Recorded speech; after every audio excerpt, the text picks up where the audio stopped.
एक लेखक ने यह बताया कि बड़ी संख्या में सफल उद्यमी डिसलेक्सिया से पीड़ित होते हैं।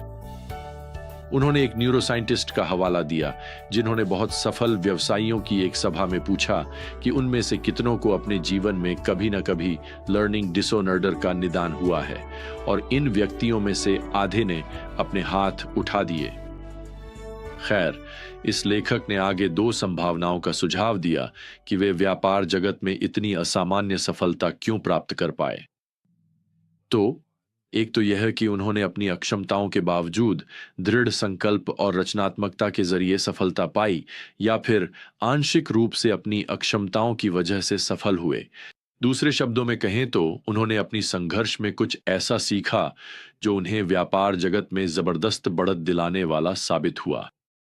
आप जानते हैं, मैं यह सोचने से खुद को रोक नहीं सकता कि मसीह में हमें हमारे कष्टों के माध्यम से कौन कौन से लाभ मिले हैं। हालांकि हम कभी भी स्वेच्छा से कष्ट झेलना नहीं चाहेंगे, लेकिन परीक्षाओं के भी अपने फायदे हैं। हम उनसे क्या सीख सकते हैं और हम उनका सामना कैसे करते हैं। तो जैसे ही हम 1 पतरस 3 में वापस लौटते हैं, पतरस अपने सताए गए पाठकों को कुछ बातें बताने वाले हैं। इनमें से कुछ लाभ, इसे मैं इस तरह से कहूंगा। सबसे पहले, मसीह के समान कष्ट सहना एक शक्तिशाली गवाही देने का अवसर प्रदान करता है। पतरस यहां पद 13 में यह कहकर शुरू करते हैं कि यदि आप धर्ममय जीवन जीने का प्रयास करते हैं तो आपको कोई वास्तविक हानि नहीं होगी। हालांकि इसका यह मतलब नहीं है कि आप कष्टों से बच सकते हैं। वास्तविकता यह है कि आप अपने धर्ममय जीवन के कारण कष्ट भी झेल सकते हैं। लेकिन जब ऐसा होता है तो पतरस यहां पद 14 में लिखते हैं कि आपको आशीष मिलेगी। तो उनका मतलब ये है, पद 15, अपने हृदय में मसीह प्रभु को पवित्र मानो और हमेशा तैयार रहो कि जो कोई भी तुमसे तुम्हारे भीतर की आशा के विषय में पूछे उसे उत्तर दे सको। दूसरे शब्दों में, कोई व्यक्ति तुम्हें कष्टों के बावजूद मसीह का सम्मान करते हुए देख सकता है और वह तुमसे पूछने के लिए प्रेरित होगा, क्यों तुम मसीह के कारण इस दुर्व्यवहार को क्यों सहन कर रहे हो, और तुम उन्हें इसका उत्तर देते हो एक उत्तर के साथ। यह तुम्हारे लिए एक अवसर है कि तुम उन्हें यह समझा सको कि मसीह में तुम्हारी आशा का कारण क्या है। रक्षा के लिए यूनानी शब्द अपोलोगिया है। इसी से हमें अपोलोजेटिक्स शब्द मिला है। इसका अर्थ यह नहीं है कि हम अपने विश्वास के लिए माफी मांग रहे हैं, हम अपने विश्वास की रक्षा कर रहे हैं। तो गलत मत समझो, पतरस यहां मसीहियत की कोई विद्वतापूर्ण रक्षा की बात नहीं कर रहे हैं। वैसे भी लोग यही तो जानना नहीं चाहते। वे बस यह जानना चाहते हैं कि क्यों तुम इतने आशावान, इतने आनंदित क्यों दिखते हो, भले ही तुम शारीरिक अक्षमता या शायद मसीह के कारण सताए जाने जैसी पीड़ा झेल रहे हो, ताकि तुम्हें चुप करा दिया जाए। फिर भी तुम्हारे पास आनंद है, क्यों? खैर, उन्हें उत्तर देने के लिए तुम्हें विद्वान होने की जरूरत नहीं है। बस उन्हें अपनी व्यक्तिगत गवाही दे दो। उन्हें यीशु के बारे में बताओ, उसने तुम्हारे लिए क्या किया है। उन्हें सुसमाचार सुनाओ, साफ और सरल तरीके से। यही तुम्हारा अपोलोजिया है, यही तुम्हारा अपोलोजेटिक्स है, तुम्हारी रक्षा। लेकिन पतरस यहां कहते हैं, उन्हें कोमलता और सम्मान के साथ उत्तर दो।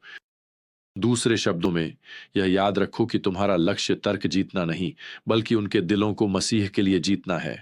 और तुम्हारा सम्मानजनक कोमल उत्तर, जैसा कि पतरस यहां पद 16 में लिखते हैं, उन लोगों को शर्मिंदा कर देगा जो निंदा करते हैं।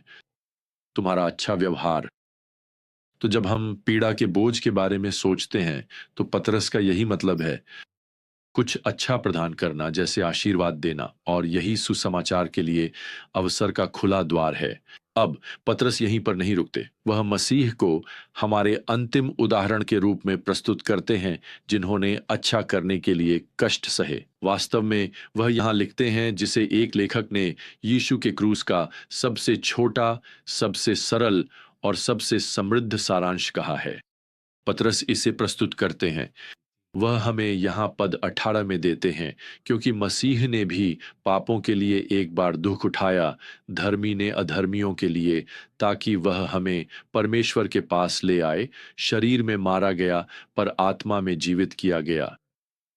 ये शब्द उन विश्वासियों के लिए बहुत उत्साहवर्धक हैं जो मसीह के लिए, मसीह का अनुसरण करने के कारण कष्ट सह रहे हैं, खासकर जब ऐसा लगता है कि वे सही पक्ष में नहीं हैं, जीतने वाले पक्ष में नहीं हैं।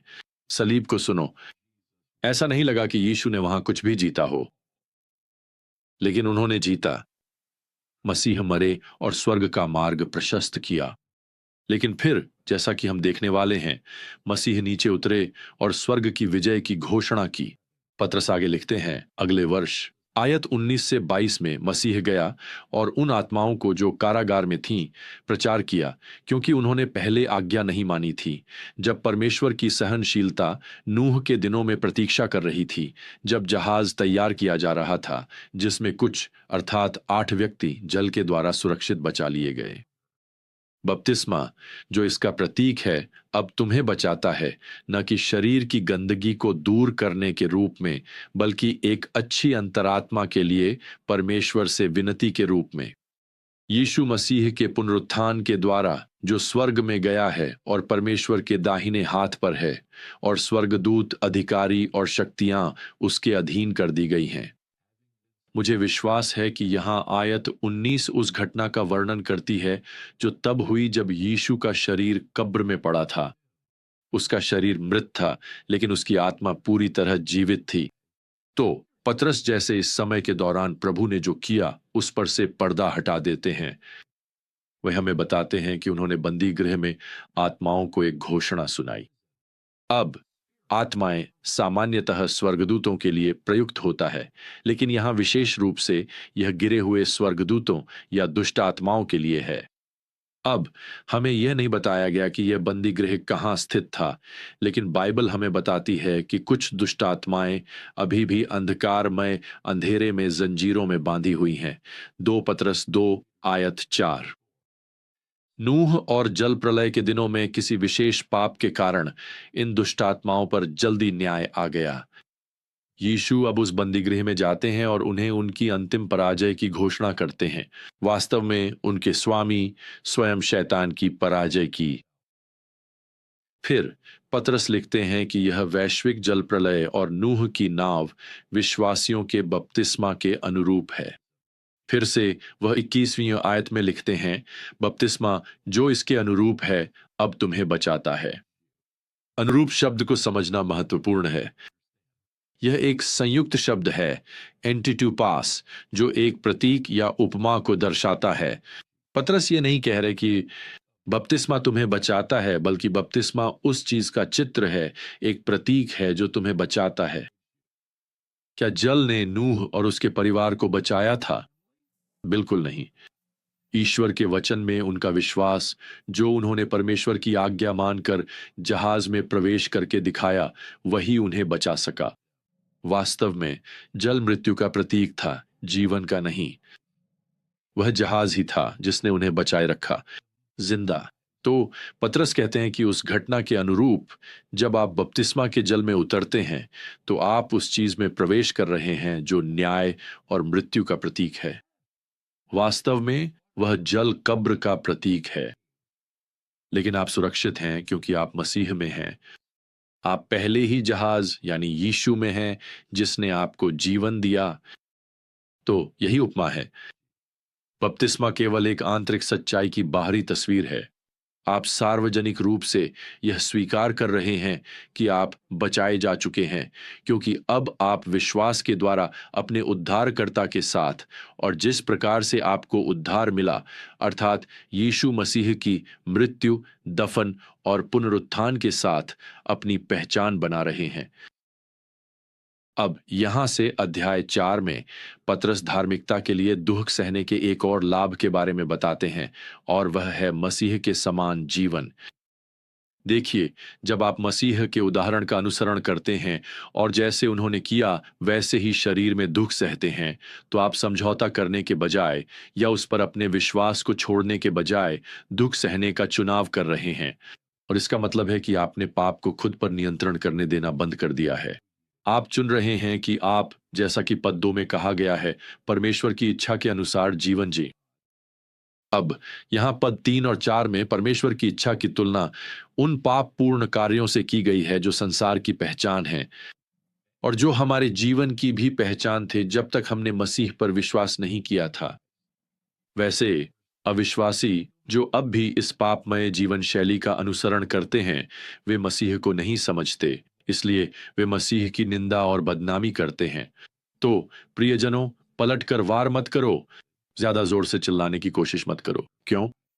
देखिए, पतरस यहां पद 5 में समझाते हैं कि जो लोग आपकी निंदा करते हैं और आपको सताते हैं, वे अंततः हिसाब देंगे। वे लिखते हैं, जीवितों और मरे हुओं के न्यायी के सामने। वह न्यायी यीशु मसीह ही हैं। इसलिए उनके बारे में बुरा मत बोलो। हमें तो उन पर दया करनी चाहिए। क्यों? क्योंकि उन पर न्याय आना है और वह न्याय शायद दूर नहीं है। पतरस यहां पद 7 में लिखते हैं, वास्तव में सब चीजों का अंत निकट है। फिर वे लिखते हैं, इसलिए। अब याद रखो प्रियजनों, जब भी आप इसलिए शब्द देखें तो आपको पूछना चाहिए कि यह क्यों लिखा गया है। यह इसलिए लिखा गया है ताकि यह विचार स्पष्ट किया जा सके। अब तक आपने जो कुछ भी पढ़ा है उसके प्रकाश में इसलिए आपको यह करना है। और पतरस हमें कुछ कार्यों की सूची देते हैं। जैसे जैसे हम मसीह की वापसी की प्रतीक्षा करते हैं, जैसे जैसे हम इस संसार में कष्ट सहते हैं और शायद जब हम अपने संसार के सामने मसीह में अपनी आशा का बचाव या स्पष्टीकरण देते हैं। यहां पद 7 से 10 में विश्वासियों के लिए कार्यों के कदम स्पष्ट रूप से बताए गए हैं। वह लिखते हैं, आत्म संयमित और संयमी बने, एक दूसरे से प्रेम करते रहे, बिना कुड़कुड़ाए अतिथि सत्कार करें, अपनी आत्मिक वरदानों से एक दूसरे की सेवा करें और ध्यान रखें, जब आप यह सब कर रहे हों तो अंतिम लक्ष्य यह नहीं है कि दुनिया आपके प्रति अपना दृष्टिकोण बदल ले। आपका लक्ष्य, जैसा कि पद 11 में लिखा है, यह है कि हर बात में परमेश्वर यीशु मसीह के द्वारा महिमा पाए। तो एक बार फिर आइए हम इसी लक्ष्य के साथ जीवन जी। आज इसे अपने मन में रखें। तो जब तक हम फिर से अपनी ज्ञान यात्रा पर रवाना नहीं होते, प्रभु यीशु मसीह का अनुग्रह, परमेश्वर का प्रेम और पवित्र आत्मा की संगति आप सभी के साथ बनी रहे। आमीन।